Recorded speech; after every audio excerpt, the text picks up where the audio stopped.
Vamos a empezar. Lo primero de todo, muchas gracias por venir a este curso. Gracias a la Sociedad de Amigos del Jardín Botánico por brindarme la oportunidad de venir aquí a hablaros de micología, que es realmente lo que a mí me ha apasionado desde siempre y es un mundo en el que una vez que entras cuesta salir. Vamos a hablar de lo que es el quinto reino, así muy por encima, las características de los hongos, tanto generales como más particulares. Vamos a hablar un poquito de biodiversidad y de sistemática y morfología, aunque también tocaremos la ecología, que creo que es uno de los puntos fuertes de los hongos, dentro de lo que son los ecosistemas. Hombre, para hablar del quinto reino tendríamos que empezar hablando de por qué los hongos son lo suficientemente diferentes como para que tengan un reino por sí solos, para ellos solos. Desde el punto de vista histórico, realmente los hongos, incluso en la facultad, todavía se siguen metiendo junto con botánica en lo que es la asignatura de botánica general, aunque yo pienso que deberían estar fuera. Pero bueno, por tradición, como no se movían, no eran animales, con lo cual se estudiaban junto con las plantas en la asignatura de botánica. Pero ya en el siglo XIX, Haeckel diferenció dentro de todo esto un grupo de organismos que eran muy pequeños, eran microscópicos, y para ellos creó un reino llamado protistas. Ya en el siglo XX había una persona que se llamaba Chatton, que dice, bueno, pero aquí dentro de los organismos microscópicos y de los macroscópicos y de todo lo que hay aquí, realmente hay dos grupos importantes, los que tienen un núcleo definido en la célula y los que no tienen un núcleo definido. Y entonces ahí dividió en eucariotas y en procariotas, como dos grandes superreinos que se podían establecer para todos los organismos.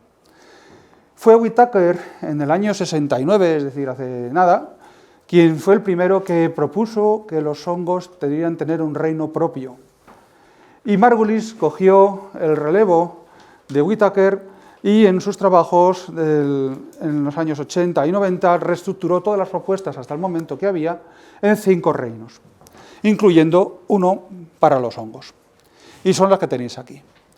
En los procariotas, los que no tienen un núcleo definido, estaría el reino Monera, que incluiría pues, las bacterias y algunos organismos microscópicos, los virus. Y dentro de los que tienen un núcleo definido, ya tendríamos los protistas o protoctistas, en los cuales entrarían un grupo de organismos llamados los mixomicetos, que actualmente no se estudian, o sea, no son hongos, están metidos más en el reino prototista que en el reino hongos, pero que por tradición también se estudian en la micología.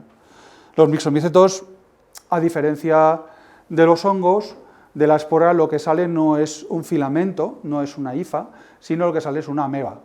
Entonces, claro, en eso se parece mucho más a los protozoos.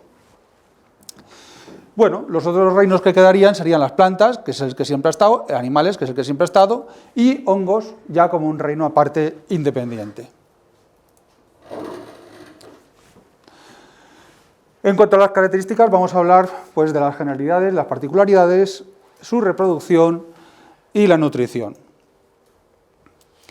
Bien, deciros que los hongos son eucarióticos, tienen núcleo definido, pero no son vasculares, como pueden ser las plantas. Pueden ser unicelulares, en el caso de las levaduras, o lo más habitual es que los veamos pluricelulares, que son las setas que vamos a encontrar en el campo. Las células de los hongos son las que tenéis ahí, en marrón, que son estos filamentos, se ha quedado sin pila yo creo, estos filamentos que los tenéis aquí más transparentes y estos marrones también son hifas, que son las células de los hongos, son células alargadas. Y los hongos son unos organismos que son heterótrofos. ¿Esto qué quiere decir? Que necesitan materia orgánica generada por otro organismo para poder alimentarse.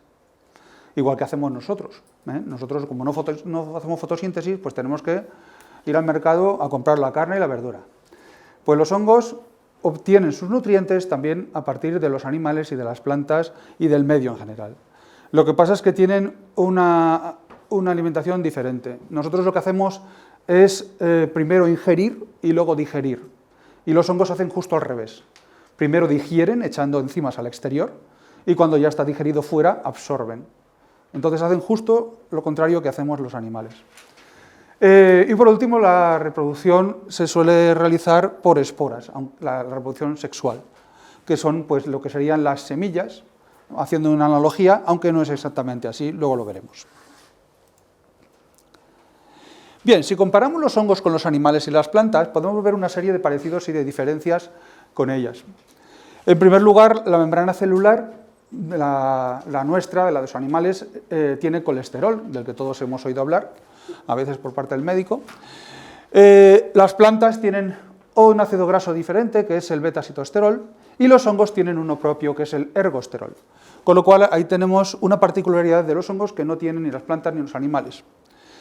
En cuanto a las sustancias de reserva, cómo almacenan los alimentos, los distintos organismos, tanto los hongos como los animales almacenan las reservas como glucógeno, mientras que las plantas lo hacen como almidón. En ambos casos son polímeros de azúcares, pero los animales lo forman como glucógeno junto con los hongos y las plantas como almidón. En cuanto a la nutrición, ya hemos dicho que los hongos lo que hacen es absorber, primero digieren y luego ingieren.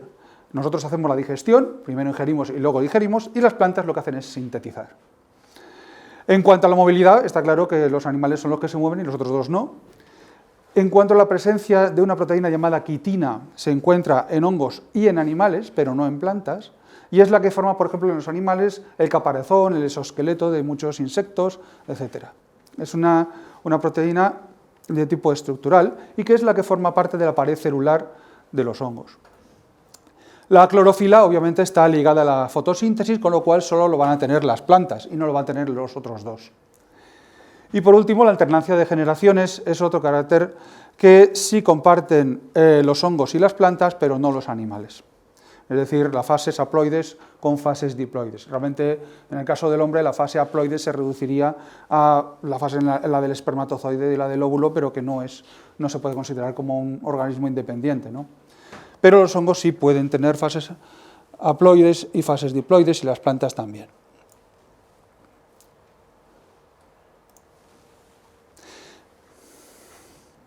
Bien, con lo cual vemos que hay tres parecidos con los animales y dos con las plantas. Pero es que además los estudios moleculares de ADN están confirmando que los hongos se relacionan muchísimo más con los animales que con las plantas, desde el punto de vista evolutivo. Bien, como no sintetizan, no necesitan realmente la luz para desarrollar su vida, y entonces pueden colonizar materia orgánica en oscuridad y crecer en cualquier sentido. Mientras haya materia orgánica, pueden desarrollarse alimentándose de ella con los filamentos de absorción, que son las hifas, estas células que os enseñaba antes, que son alargadas y que son las células de los hongos. Cuando vamos por el campo es fácil que veamos este tipo de carteles: coto de setas y hongos, acotado de hongos y setas. Entonces parece que los hongos son una cosa y las setas son otras cosas. Y realmente así es. Lo que pasa es que en estos carteles no se refiere al sentido, digamos, más biológico del asunto, sino a nombres populares, que pueden llamar hongo a una seta y seta a otra seta. A lo mejor se refieren a la seta de cardo y hongo al boletus edulis, ¿no? Pero hay mucha confusión en cuanto a llamar de manera indiscriminada seta y hongo, porque eso es muy, muy habitual. Pero, ya os digo, están relacionados, pero no es lo mismo. Aquí tendríamos un hongo.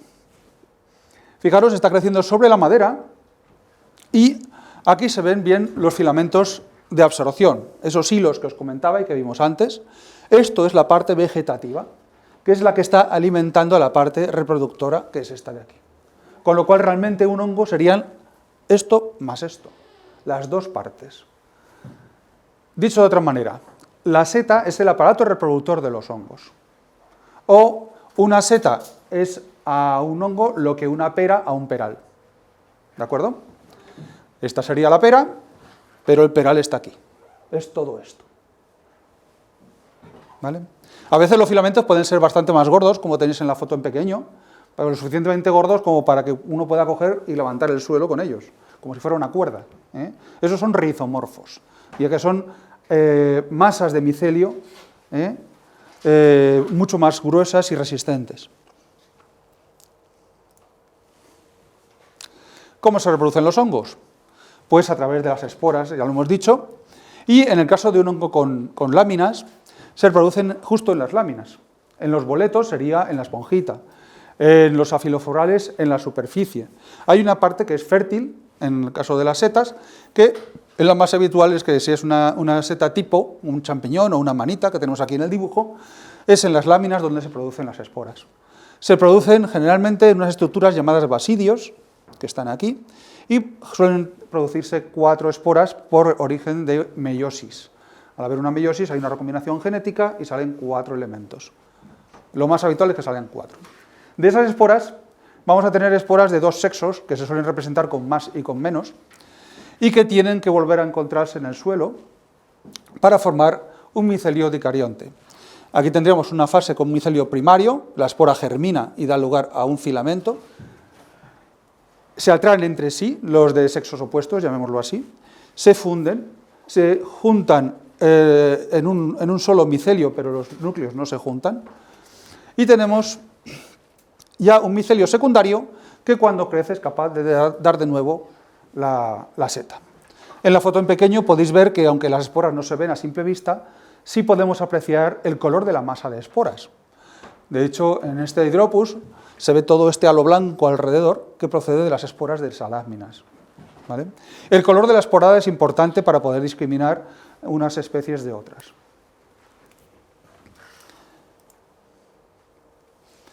Fijaros la diferencia que puede haber dentro de un mismo género, que es el que yo estudié en su día. Para el género Ramaria, la cantidad de formas y ornamentaciones diferentes que pueden tener. Y en ocasiones es fácil que tengamos 2 especies que a simple vista parezcan iguales, pero luego la espora sea diferente, o bien porque es más grande, o bien porque tiene otra forma, o porque tiene una ornamentación diferente. Y también pueden incluso producir esporas de origen asexual, que no requieren, digamos, que sería como una generación de clones. Suelen ser estructuras de resistencia. Y se puede dar tanto en la parte vegetativa como en la parte reproductiva. Y las clamidiosporas son esporas de resistencia. Bien, vamos a ver los tipos ecológicos o nutricionales. Y voy a empezar por el más conocido, el más abundante, que son los hongos descomponedores, los hongos saprobios. Los hongos saprobios son aquellos que se nutren de materia orgánica muerta y son los recicladores de los ecosistemas. Movilizan nutrientes, iones del suelo, son capaces de facilitar, digamos, la degradación de muchos de los elementos que hay inorgánicos y orgánicos del suelo. Las bacterias también pueden reciclar y transformar, por ejemplo, madera, pero lo hacen a un ritmo distinto. Pero quitando las bacterias, que lo hacen a su ritmo, pensar, por ejemplo, los animales, el ganado cuando digiere, pues las bacterias que hay en el estómago son las que realmente degradan esa paja, ¿no? Pues los hongos son los únicos que pueden hacer eso, aparte de las bacterias. A ver, se pasa.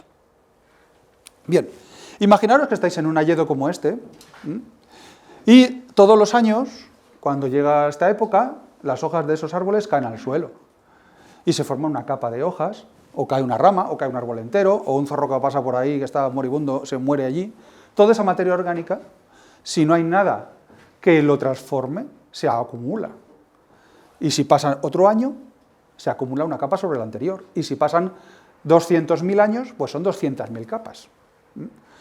Como no haya nada que recicle eso a la misma velocidad que se produce, lo que haría sería aumentar ese nivel de hojarasca hasta un punto en que el suelo quedaría tan pobre que los árboles también se podrían morir por falta de recursos. Pues para eso están aquí los hongos, que van a llegar con un equipo de limpieza a recoger todo esto y a transformarlo otra vez en elementos que puedan ser útiles para los organismos y para el ecosistema. Y gracias a ellos se cierra el ciclo de nutrientes en los ecosistemas. Así que los hongos, como veis, son muy importantes para el funcionamiento de los bosques. Los hongos descomponedores pueden ser bastante específicos. Los hay que crecen directamente sobre hojas muertas, sobre palitos, pero los hay que crecen solamente sobre materia orgánica procedente de helechos o sobre zonas quemadas, sobre carbón, que son los hongos pirófilos, o sobre madera, pero madera de piñas, no madera de la madera de los troncos de los árboles, sino la de madera de las piñas, o sobre estiércol del ganado. Entonces hay especializaciones dentro de los hongos descomponedores. Algunos salen sobre cuernos, o sobre huesos, sobre plumas, con lo cual todo se puede degradar por estos hongos. Y obviamente este tipo de hongos son los que se pueden cultivar. Por eso tenemos en el mercado durante todo el año champiñones, seta de cardo, pie azul, seta de chopo, etc. ¿Por qué? Pues porque no requieren más que materia orgánica y eso se puede recrear en un invernadero controlando las humedades, la oxigenación, etcétera, etcétera. Controlas las condiciones ambientales del sustrato y puedes cultivarlos durante todo el año. Por eso hay otros hongos que no vamos a ver más que en temporada, como son los níscalos, porque no son de este grupo de hongos, no son saprobios. Bien, si alguna vez vais por el campo y veis un corro de brujas, como este que tenéis aquí, podéis apreciar varias cosas. Primero, que es que incluso si no estuvieran las setas, el círculo se ve. Fijaros por aquí, quizás con la luz apagada se vería mejor, pero ¿no veis que está más oscuro el césped? Eso es porque está el césped más lozano, porque hay más nutrientes, porque ahí es donde se está desarrollando la actividad de ese hongo. Es un hongo que en un momento dado ha empezado a crecer, a ser, digamos, con un micelio secundario desde este punto central, y si no hay nada que se lo impida, crece en todas direcciones, con lo cual, ¿qué hace? Pues forma un círculo. Y según va pasando el tiempo, la parte, digamos, nueva es la que queda hacia afuera, con lo cual va creciendo y va agrandándose de año en año. Así que si vais al campo y ves algún corro de brujas y lo tenéis fichado, pues miradlo, porque seguramente vais a ver cómo va a ir creciendo de año en año hasta formar grandes corros. De hecho, hay un corro en Oregón que ocupaba no sé cuántas hectáreas, decenas y decenas de hectáreas, de un hongo patógeno, y se veía desde una avioneta, porque estaban los árboles enfermos. Y gracias a eso también se vio que era el organismo más viejo que hay en el planeta. Es un hongo que produce unas setas, que las setas duran lo que duran, pero el hongo, el micelio, lo que está en el suelo, lleva muchísimo más tiempo. Y claro, como esto va creciendo de año en año, si por biología molecular vieron que era el mismo individuo, no solamente la misma especie, sino que es que era el mismo individuo, la parte muy variable del ADN era idéntica. Con lo cual, claro, tenemos un organismo que ocupa hectáreas y hectáreas de superficie haciendo un corro de brujas enorme, de árboles afectados, en los bordes salen las setas, y claro, teniendo 3 puntos de referencia, puedes hallar el centro, y viendo lo que crece en un periodo de 5 años, hacia dónde crece ese corro, puedes averiguar cuántos años han transcurrido hasta el centro del corro. Y la cosa rondada, claro, como no todos los años son iguales, entre los 5 o 10.000 años. Con lo cual, pues es el organismo más antiguo que tenemos, más que los árboles estos milenarios, pues son los hongos. Y en el corro de brujas, entonces, según va creciendo en el centro, luego se va quedando vacío. Sí, normalmente, como ya ha comido de ahí, eso se desecha. El micelio, digamos, no se mueve, pero sí que hay zonas que crecen y zonas que se mueren, con lo cual, en cierta manera, sí que se está desplazando.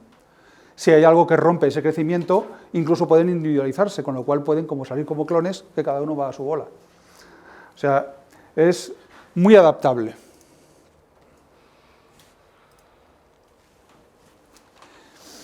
Bien, otro grupo de hongos serían los hongos parásitos. Los hongos parásitos, pues son los que, al igual que los anteriores, se relacionan con los árboles, pero en este caso, o con otro tipo de organismos, pero los parasitan, es decir, les causan un daño para su propio beneficio.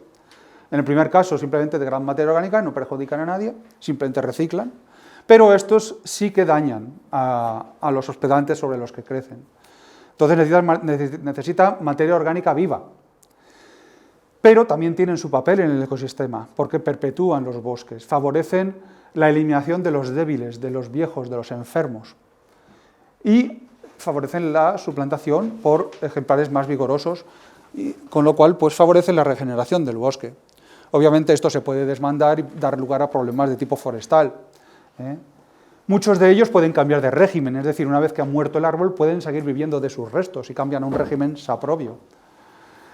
Y también, igual que ocurría con los saprobios, pueden estar especializados. Hay hongos patógenos que solo salen sobre un tipo de árbol en concreto. Hay otros que son más polífagos y que crecen sobre más plantas.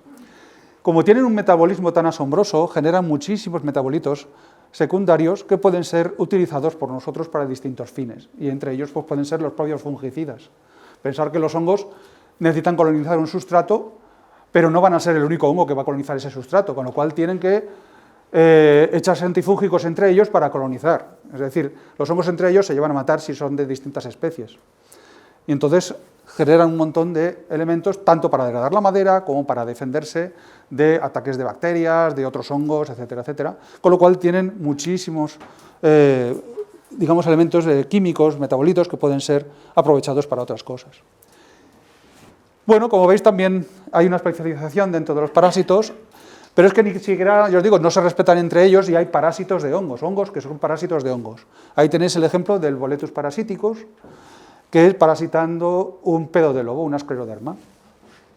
Pero también los tenemos en el caso nuestro, en la pitiriasis, ¿no? Esas manchitas que no salen, en el fondo son corros de brujas en miniatura.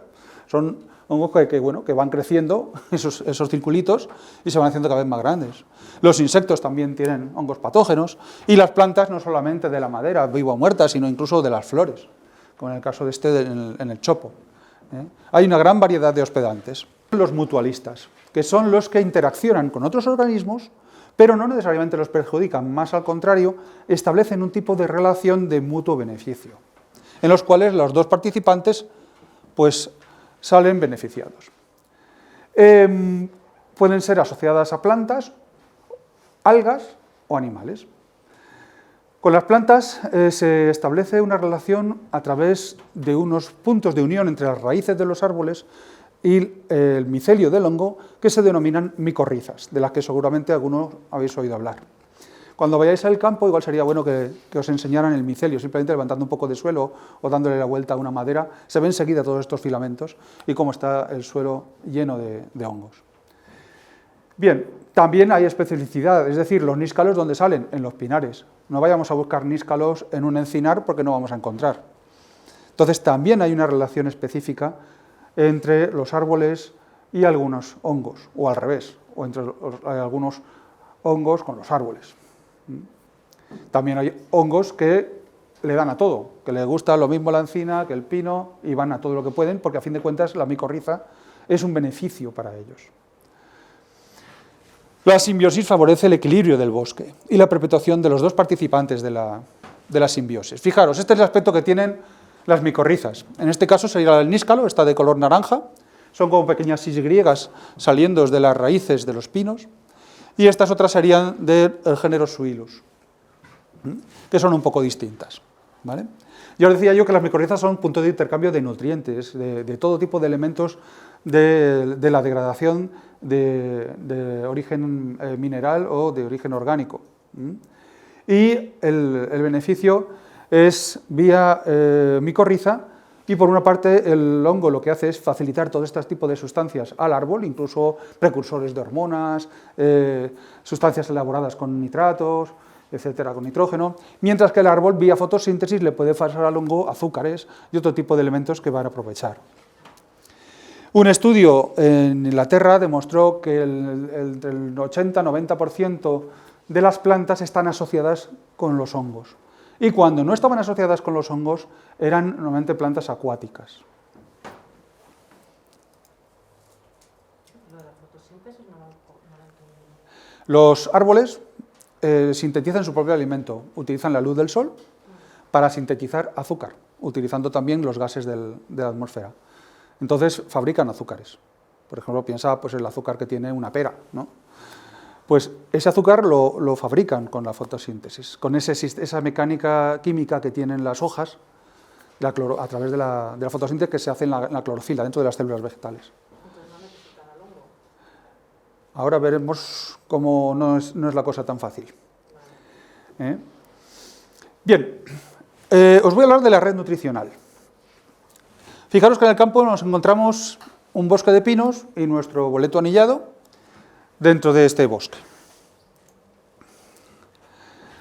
Este hongo está asociado con los pinos, pero también puede asociarse con otra planta, como puede ser esta orquídea que tenemos aquí.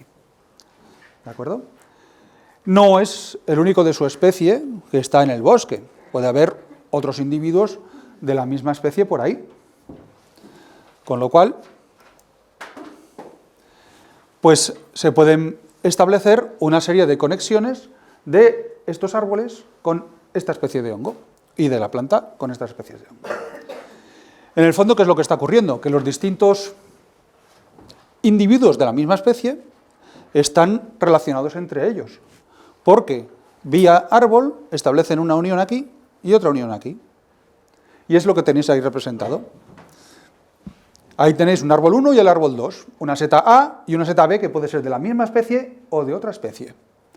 ¿Qué es lo que ocurre? Que el hongo A está conectando el árbol 1 con el árbol 2. Y el árbol 2 está conectando el hongo A con el hongo B. No sé si habéis visto la película Avatar, pero es justo esto lo que andaban buscando al principio en las investigaciones de la película, que levantaban el suelo, aquello de las conexiones de todo el planeta. Pues esto está inspirado en este, que es un hecho real, que es el Internet del ecosistema que está formado por los hongos. Pero claro, en el bosque tenemos no solamente una especie de hongos, tenemos muchísimas. Entonces, claro, este sería el hongo B, que puede ser pues una manita. Entonces, claro, si la manita está unida a este pino y este pino está unido a este boleto, resulta que la manita y el boleto están también conectados entre sí. Y el pino y la orquídea también están conectados entre sí. Es decir, todo el ecosistema, a través del suelo, está conectado entre ellos.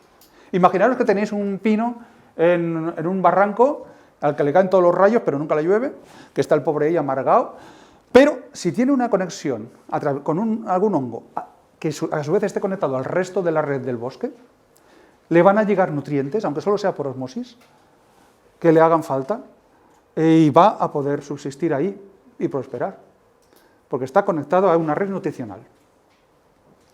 Así que fijaros la importancia de las micorrizas. Y aún os diría más. Si hemos visto cómo funciona la red nutricional, hemos visto que prácticamente todas las plantas que están sobre la faz de la Tierra están asociadas con hongos, y además se ha visto que hay un fósil que es de principios del Devónico, antes del Carbonífero, antes de la acumulación de materia orgánica, que es lo que pasaba, lo que os contaba, que se acumulaba materia orgánica sin que se llegara a degradar. Eso es lo que caracterizó el periodo del Carbonífero. Esa acumulación luego se transformaría en petróleo y en carbón. Pues los hongos, cuando degradaron a la misma velocidad que se producía la materia vegetal, es cuando pusieron fin a ese periodo del Carbonífero en ese momento, cuando la maquinaria enzimática era lo suficientemente eficaz para hacer el reciclaje al que estamos acostumbrados a ver. Así que ya veis que desde el punto de vista biogeológico los hongos también han puesto fin a un periodo en la historia del planeta. Y resulta que, bueno, a todo esto iba porque había un fósil que encontraron en los Emiratos Árabes, que era un tronco fosilizado, pero que la datación de carbono 14 lo databa de antes del periodo carbonífero. Y además tenía una estructura muy rara. Diversos estudios han confirmado que esto en realidad, ese tronco no era un tronco de un árbol, era un tronco de un hongo. Es decir, que antes de que hubiera helechos, plantas y otro tipo de cosas sobre la Tierra, ya estaban los hongos en lo que es los principios de la colonización terrestre. Fijaros ahora con el tema del volcán de La Palma. ¿Qué es lo primero que va a salir sobre esa lava cuando esté fría? ¿Qué materia orgánica va a haber ahí? Tiene que haber algo. Lo primero que puede haber ahí son líquenes. Son los únicos que son capaces de vivir prácticamente de la nada, del aire y del sustrato mineral que puedan encontrar ahí. Pero un líquen, ¿qué es? Es una asociación de algas, con hongos. Con lo cual, si reunimos todos estos elementos, resulta que, bueno, que parece ser que han sido los hongos los que han sacado las plantas del agua. Así que el tema de la micorriza no es que los árboles en la actualidad sí pueden independizarse de los hongos del suelo. De hecho, en un vivero tú puedes plantar una semilla en un suelo estéril y la planta crece. Pero si le pones una micorriza, te crece 5 veces más rápido. Entonces, claro, las probabilidades de éxito de subsistencia son mucho mayores. Y aparte que cuando llegan al campo y lo plantas, los hongos caen en el suelo, ¡ras! Se van a ir a por él como locos a micorrizar, porque les viene bien. ¿Vale? Bien, esto es lo que decía de los líquenes. Es muy parecido a la micorriza, lo que pasa es que en este caso el hongo y las algas conviven íntimamente entre sí. No hay un punto de conexión, sino que forman un solo organismo los dos juntos. No Normalmente son cianobacterias con hongos ascomicetos. Lo mismo que ocurría con las micorrizas, fotosíntesis, en este caso es el alga la que es capaz de hacer fotosíntesis, a cambio de degradación de materia inorgánica y orgánica por parte del hongo. El desarrollo es lento, pero claro, colonizan ambientes extremos. Bien, hay otro tipo de relación entre los hongos con otro tipo de organismos, como pueden ser las termitas. Hay dos géneros muy conocidos, que es Termitomyces y Macrocibe, que se relacionan con las hormigas. ¿Habéis visto a veces en los documentales estas hormigas que van llevando trocitos de hojas? Pues lo que hacen las hormigas es cultivar hongos, porque las hormigas no comen hojas. Se llevan las hojas a su hormiguero o a su termitero, si son termitas, y forman estas bolas que hay bajo el suelo, en las cuales cultivan los hongos. Los hongos le van a proporcionar una serie de alimentos que van a aprovechar las hormigas. Y más adelante, cuando las hormigas abandonan el nido o cuando se centran en otro lugar, pues el hongo germina y sale al exterior.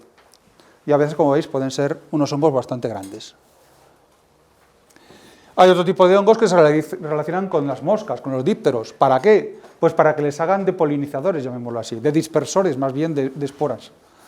Son estos hongos que huelen a carroña, que huelen a carne podrida, y atrae, obviamente, a las moscas de la caca, a las moscas de la carne.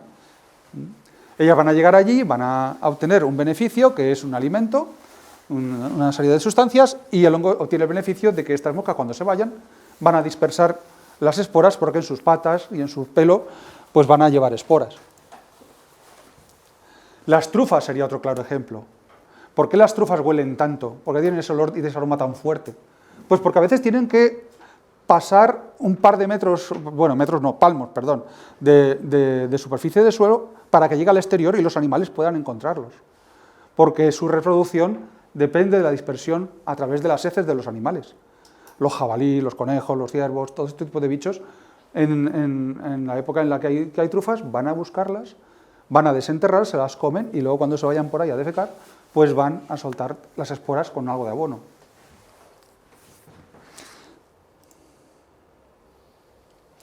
Bien, en cuanto a biodiversidad, pues solamente daré una pincelada para que os hagáis una idea de este grupo, cómo está en cuanto a especies.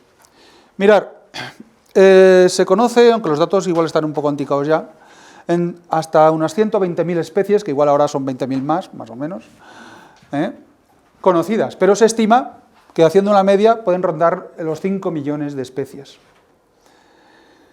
Si vamos bajando de grado, de lo que es la diversidad mundial, a lo que podamos tener en una región de España, como puede ser Andalucía, pues nos encontramos que se conocen en torno a 3.500 y se estima que hay 42.400. ¿Vale? Es decir, que realmente lo que se estima es bastante más de lo que se conoce. Y si comparamos, bueno, por otra parte, se describen unas 1.100 especies nuevas cada año. Si comparamos los hongos con otros organismos, nos damos cuenta que los reyes de la diversidad son los animales, obviamente, sobre todo por el grupo de los insectos, que rondan los 11 o 12 millones de especies estimadas.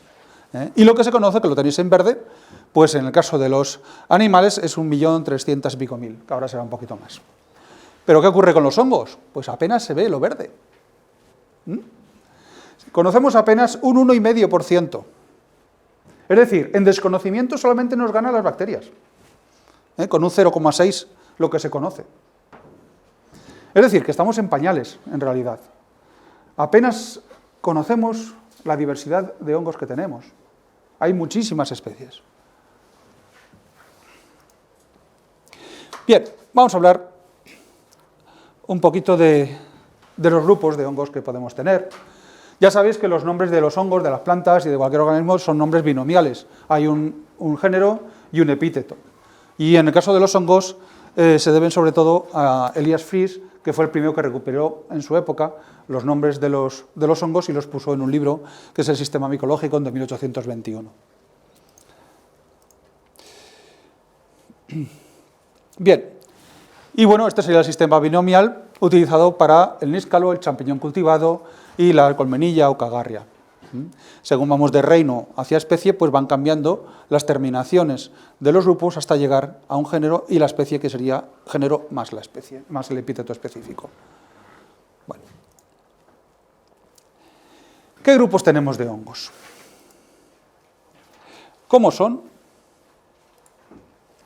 No sé si reconocéis este chiste que ronda por internet, en el cual tenemos un brócoli, una nuez y un hongo, y dicen a lo que se parecen. Bien, pues los hongos son tan diversos que realmente pueden tener cualquiera de esas formas, con lo cual podemos tener hongos con forma de arbolito, con forma de cerebro o con la otra forma. Pero van a tener mucho más grupos aparte de estos, y muchas más formas. Si agrupamos las grandes divisiones, podemos ver que la primera sería los homicetos, que actualmente están más relacionados con los protozoos que con los hongos en sí. Tienen origen, digamos, de organismos acuáticos, algunos son parásitos, pueden tener o no flagelos. Y bueno, aquí tenéis un caso de un hongo que es parásito de una planta, el género albugo. En este caso sobre Caquile maritima, que es una planta que se encuentra con mucha facilidad en las costas, en las playas. Y fijaros la monstruosidad de la izquierda, que es la planta afectada por este hongo. Cambia completamente el color, el tamaño, es todo como mucha tumoración, muy exagerado, muy gordo, ¿no? Y los puntos blancos son la zona donde van a asomar las esporas. Otro grupo de hongos serían los mohos, que la mayoría de ellos están metidos en una división que es cigomicetos. Muchos de los mohos están ahí. También hay algunos que son parásitos, algunos son cazadores de gusanos microscópicos. Y bueno, tienen dos modelos distintos de reproducción, y ahí se ve pues un moho cualquiera de un melocotón. Cuando lo ampliáis, pues veis esa especie de chupachús, que son los esporangios.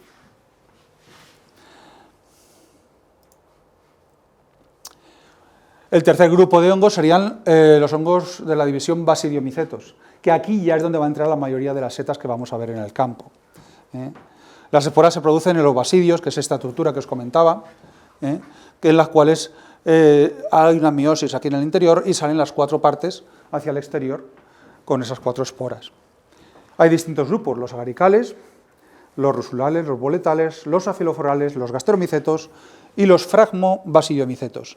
Los primeros 5 grupos pertenecerían a los holobasidiomicetos, que son los que tienen basidios de este tipo. ¿Y los fragmobasidiomicetos qué les pasa? Pues que son los hippies del grupo. Son los descarriados, los que tienen unos basidios que no se parecen a estos, que o bien tienen tabiques transversales, o bien tienen tabiques longitudinales, o bien no tienen forma ni siquiera de basidio. ¿Vale? Ahora veremos un poquito cada grupo de estos.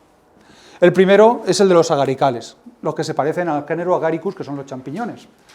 Esta, digamos, clasificación es muy pedagógica, pero no es la real, ¿de acuerdo? Los estudios moleculares han alterado mucho esto, y dentro de los hongos que tienen láminas, pie y que tienen aspecto de champiñón o de amanita, pues puede haber distintos grupos de organismos, ¿vale? Entonces, está puesto con fin pedagógico y tradicional, más que con un fin, digamos, taxonómico real en la actualidad, ¿vale? Bueno, los agaricales, o los hongos agaricoides, son aquellos que tienen este aspecto. Son setas con pie y láminas verdaderas. ¿Qué quiere decir lo de láminas verdaderas? Pues que las láminas, que es la parte fértil, la parte reproductora, tienen una textura y una génesis diferente a la de la carne del sombrero. Es decir, que son, no llamémoslo órganos, pero dos estructuras bien diferenciadas dentro de la seta. Y la textura es fibrosa. Es decir, tú coges la seta y puedes coger un trozo y sacar fibras, porque todas las hifas, que ya hemos dicho que eran alargadas, están agrupadas en la carne y están más o menos alineadas en el pie en el sentido longitudinal, con lo cual se pueden sacar fibras con facilidad.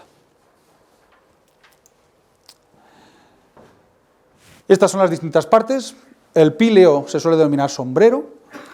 El himenóforo, en este caso, está formado por láminas. El himenóforo es la parte fértil. El anillo o velo parcial es una estructura que protege a las láminas para que las esporas no se puedan soltar cuando están inmaduras. Solamente se rompe y queda colgando cuando el sombrero crece y se suelta de los bordes.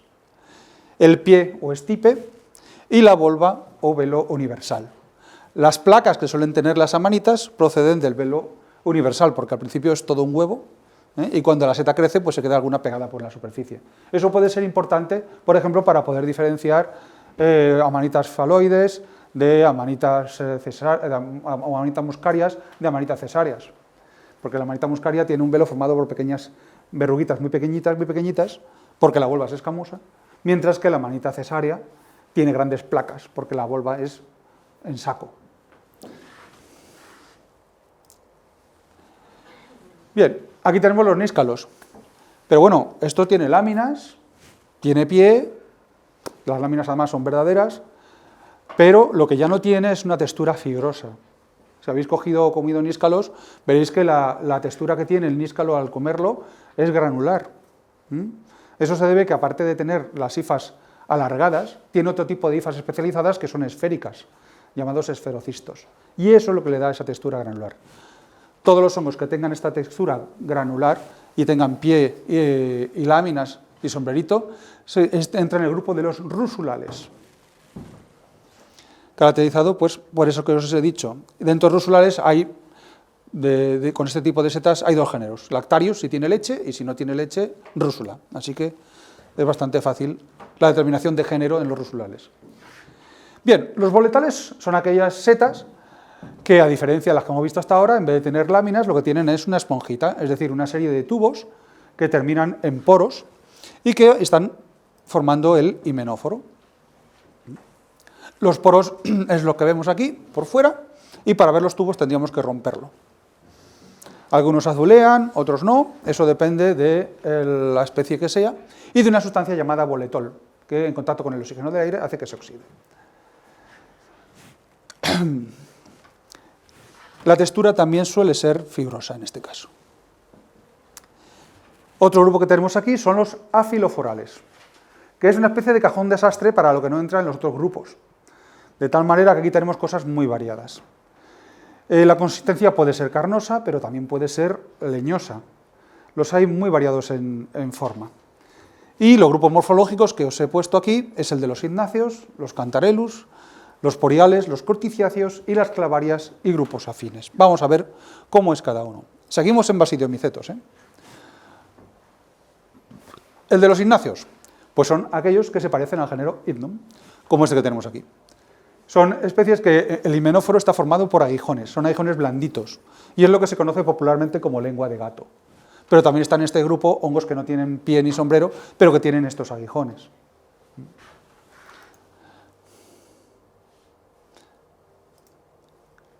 Otro grupo sería el de los rebozuelos, las chantarelas o los cantarelos. Bien, este tiene carne fibrosa, tiene pie, tiene sombrero y tiene láminas. ¿Por qué no es un agarical? Pues porque estas láminas ya no son láminas verdaderas. Es decir, la estructura de la lámina es la misma que la del sombrero y el origen también. Es decir, lo que vemos aquí, que parecen láminas, en realidad son repliegues de la parte de abajo del sombrero. No hay dos partes diferenciadas. Es todo lo mismo. Si damos un corte, es todo carne hasta llegar al borde de esa supuesta lámina. Y además, como no son láminas verdaderas, pues pueden tener nerviaciones, pueden ramificarse mucho en distintos puntos. Es mucho más irregular. Y eso se llaman, pues, pliegues, nervios o falsas láminas. Otro grupo más que tenemos aquí es el de los poriales. Los poriales son todos aquellos hongos que tienen el himenóforo formado por poros. Pueden a veces tener pie y se podrían parecer a un boletal, pero a diferencia de los boletos, lo que tenemos aquí son tabiques comunes a los poros. Es decir, ya no tenemos aquí tubos y poros, sino que tenemos tabiques que se van disponiendo para formar poros, a veces con formas laberínticas o con formas hexagonales, como un panal de abejas, como en la especie que tenemos aquí. Pueden tener sombrero, como está de abajo, pueden no tener nada y ser simplemente una costra con poros, o puede tener pie, sombrero y demás, como un boletal, pero no tendría tubos, tendría tabiques que separan poros. Otro grupo es el de los hongos corticiáceos, que son los que parecen costritas o manchas de pintura sobre la madera o sobre el suelo.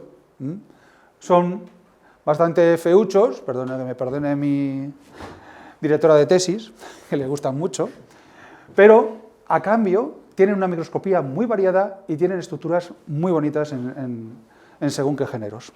Son muy variados desde el punto de vista microscópico, pero morfológicamente tienen poco que decir. Pues unas manchas de color, a veces el borde de crecimiento es diferente, pero digamos que macroscópicamente lucen menos. El grupo que yo estudié pertenecía a este último grupo de afiloforales, que son las clavarias y hongos afines, que son estos hongos que parecen corales. A veces están ramificados, otras veces parecen mazas de mortero, es decir, aquí no hay sombrerito ni hay nada, solamente hay un pie que termina en una maza, pero en otras ocasiones pues, se ramifican mucho. Estas serían las clavarias. Hay otro grupo de hongos que se denominaron gasteromicetos, que son aquellos hongos que, siendo basidiomicetos, producen las esporas en su interior. Son los pedos de lobo y compañía.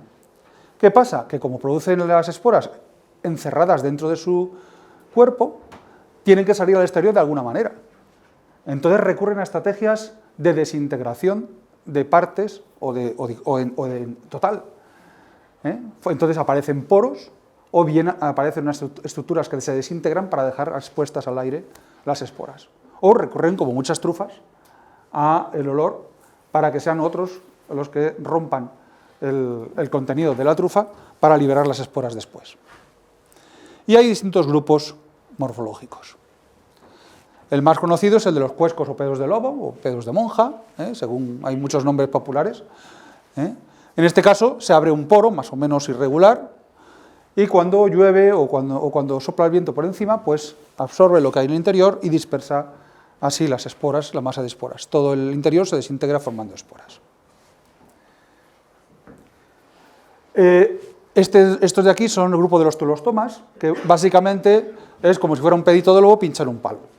Es decir, desde el punto de vista evolutivo es como más evolucionado, porque lo que está haciendo es alejar del suelo el pedito de lobo, con lo cual tiene más exposición al viento. Y a veces son pequeñitos como este, o pueden medir pues casi 1 metro como los otros de allí, de género batarrea, que pueden ser unos bicharracos bastante grandes.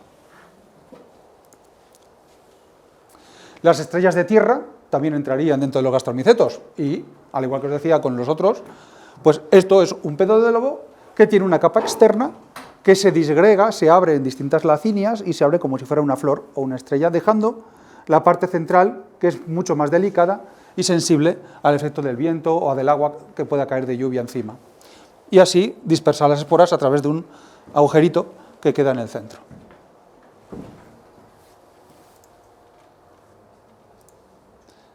Bien, en los gasteromicetos la parte donde se producen las esporas se denomina gleba. Otro grupo sería los nidos de pájaro.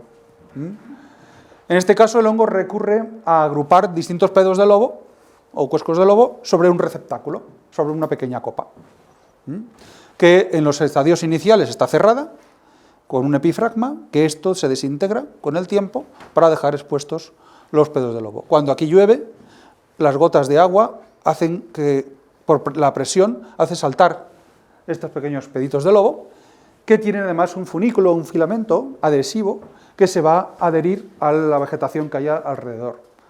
Y cuando esté seco se va a desintegrar y va a soltar las esporas desde donde esté.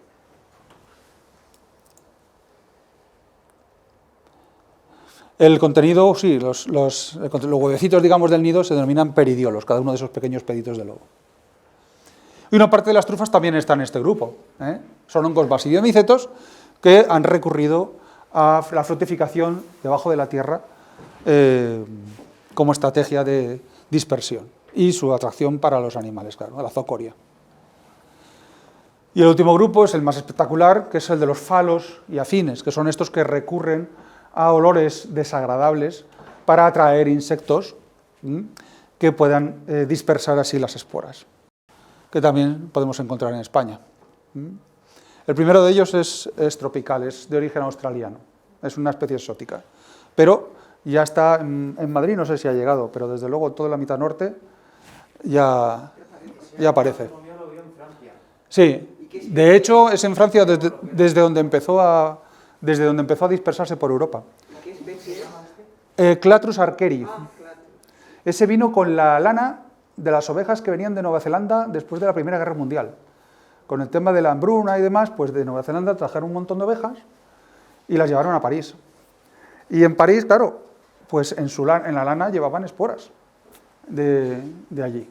Y entre ellas, pues, las de este hongo, que encontró allí un buen sitio donde crecer y se ha ido extendiendo por Europa, pues cada vez más. Me parece que por Extremadura ya la han visto también ahora. ¿Cómo era? ¿Clatus qué? Clatrus archeri, escrito archeri. De todas maneras, si luego queréis alguna cosa, os la escribo ahí. ¿Vale? Bien, ¿os acordáis? Este es el último grupo de basidiomicetos, que es lo que decía yo que eran los hippies del grupo, ¿vale? Que son los que tienen basidios tabicados o de distinto aspecto al establecido, y son con frecuencia hongos de tipo gelatinoso. ¿Veis? Los basidios son muy diferentes, con tabiques transversales en forma de peine, en forma de diapasón, o con unos tabiques longitudinales, diferenciando muy bien las 4 partes, las 4 esporas que van a salir. Ya pasamos de división, que ya entramos en ascomicetos, la división ascomicota. A diferencia de los basidiomicetos, producen los hongos en unas estructuras llamadas ascas o ascos, en los cuales ocurre una meiosis y una posterior mitosis, por lo cual normalmente suele haber 8 esporas en su interior. La estructura es muy distinta al de los basidios, y estas esporas salen al exterior a través de un opérculo que se suele abrir en el extremo, una tapita, o directamente un poro, una perforación.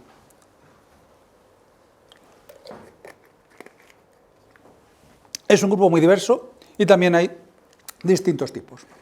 El primero es el que forman ensaladeras o copitas, que es lo que técnicamente se llaman apotecios. Pueden tener o no un pie y parecer más una copa, o pueden parecer un plato, sin no tener pie y salir directamente sobre el sustrato. La parte fértil es la interna, en lo que se conoce como disco, y lo que es el cuerpo fructífero en sí se llama receptáculo. Las colmenillas, estas os sonarán también. Este es un hongo típico de primavera, un excelente comestible. Y a fin de cuentas lo que tenemos aquí es un montón de copitas o ensaladeras reunidas en lo que se conoce como mitra y dispuestas encima de un pie para alojarlo del suelo. Es como más avanzado. A ver. ¿Veis? Estas son las distintas partes del hongo. Están los alveolos, que son cada uno de los huequillos que hay, que están separados por costillas. Aquí suele haber un hueco que puede ser de interés para diferenciar unas especies de otras, llamado valécula, y esto, lo que sería el sombrerito, digamos, se denomina mitra, y el pie, gracias a Dios, se sigue llamando pie. No vamos a complicar con tanto nombre, ¿no? Aquí tenéis otro, que es el de las orejas de gato, o morrinegrillos, tienen distintos nombres, que son las elvelas. Es un grupo de hongos que son tóxicos en crudo y que tienen un pie y una mitra en forma, o sombrerito de ascomiceto, mitra, en forma de silla de montar a caballo.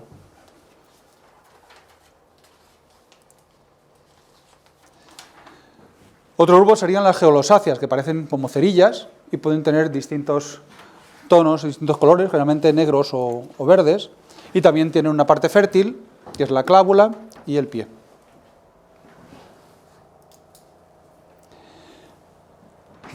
Otro grupo de ascomicetos son los pirenomicetos, que son estos hongos carbonosos, que son bastante duros, y que cuando se los rompe o se les corta, se ve que hay una serie de cuevas, de cavidades en su interior, que son los peritecios. Los peritecios son unas estructuras que agregan un montón de ascos.